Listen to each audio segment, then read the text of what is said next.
Mantap!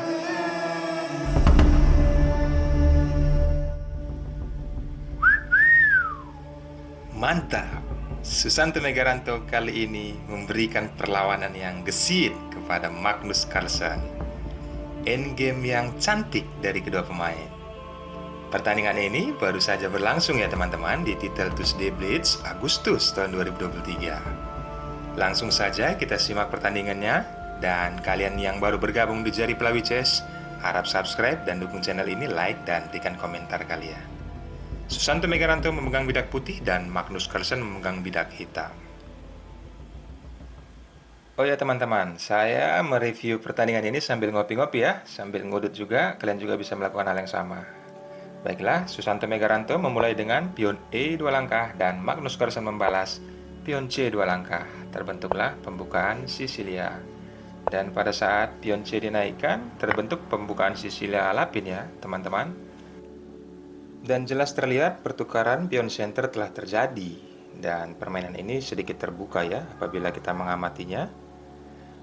Maka dari itu hitam menaikkan kuda ke F6.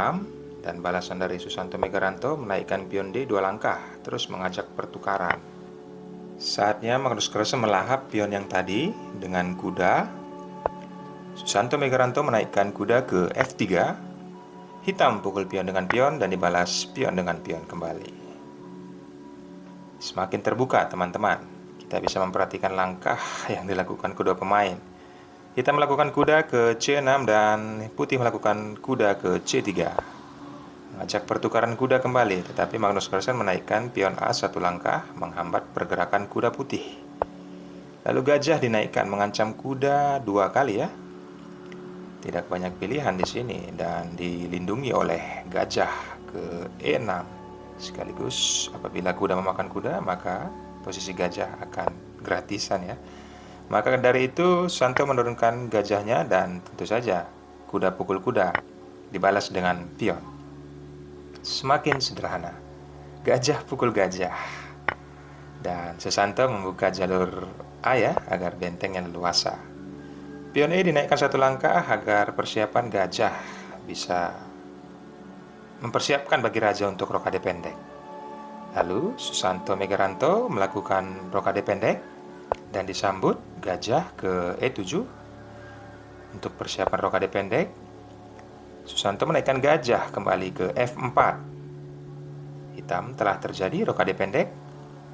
Kali ini kuda manuver mengajak kembali pertukaran kuda dan benteng mengantisipasi bila ada pemukulan kuda. Menteri dinaikkan, terus mengepres posisi kuda dan posisi pion B7. Lalu Magnus Carlsen menukar kembali kuda dengan kudanya, disambut dengan gajah. Terlihat dengan posisi ini teman-teman, serangan akan semakin terbaca. Dan apa yang terjadi pada saat Magnus Carlsen mengajak pertukaran menteri? Ending dari game dia menginginkan itu. Apakah Susanto berani dengan raja endgame yang dihadapinya sekarang ini, Magnus Carlsen?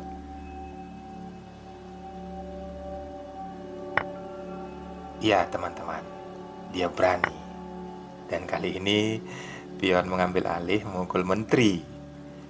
Benteng bergeser menjaga pion lemah di C3. Hitam melakukan posisi manuver ya. Benteng ke C6. Dan pion C dinaikkan 1 langkah mengajak kembali pertukaran. Tapi diabaikan, lebih mengancam posisi gajah. Pion F dinaikkan 1 langkah dan gajah mundur ke F4. Lalu hitam mencoba membuka ataupun menghambat pergerakan pion B menaikkan gajah ke B4. Pertukaran pion terjadi kembali dan kali ini sekaligus mengancam benteng. Terpaksa Magnus Carlsen melakukan penyederhanaan kembali. Perwira sepertinya akan ditukarkan teman-teman karena benteng sudah welcome dan tentu saja harus dimakan kembali oleh benteng posisi skak raja.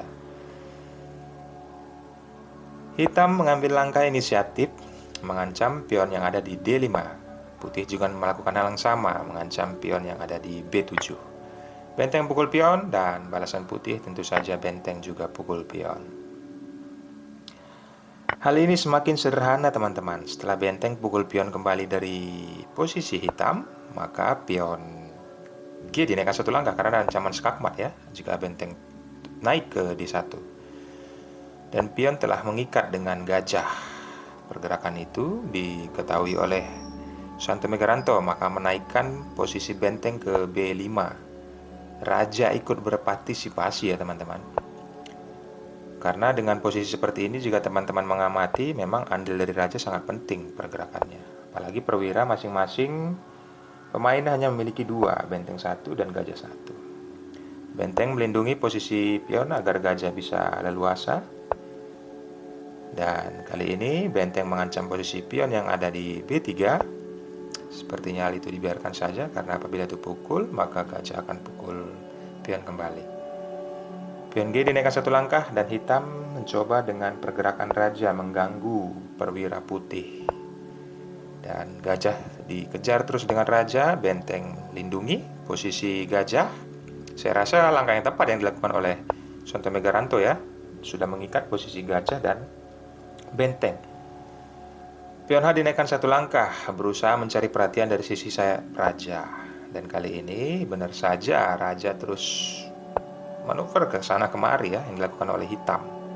Pion H tetap naik dan gajah berpindah, benteng mengancam posisi pion agar tidak terlalu panjang langkahnya. Mengajak pertukaran, Susanto menaikkan terus pion H satu langkah, melihat antisipasi apa yang terjadi pada saat endgame sebenarnya. Pion telah dipukul, dan kali ini gajah yang kembali memukul pion. Benteng hitam mengepin apabila terjadi pergerakan, maka benteng pukul benteng ya. Tapi hal itu dilihat gampang saja bagi putih, karena posisi skak sekaligus merubah posisi benteng putih ya, menjadi ke A7.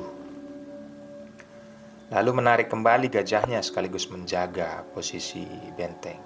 Luar biasa yang dilakukan oleh Susanto Megaranto untuk melepas pimpinan itu. Benteng telah hilang teman-teman. Kali ini hanya tersisa gajah. Tetapi posisi ini tidak baik ya teman-teman, karena pion H akan didapatkan oleh hitam.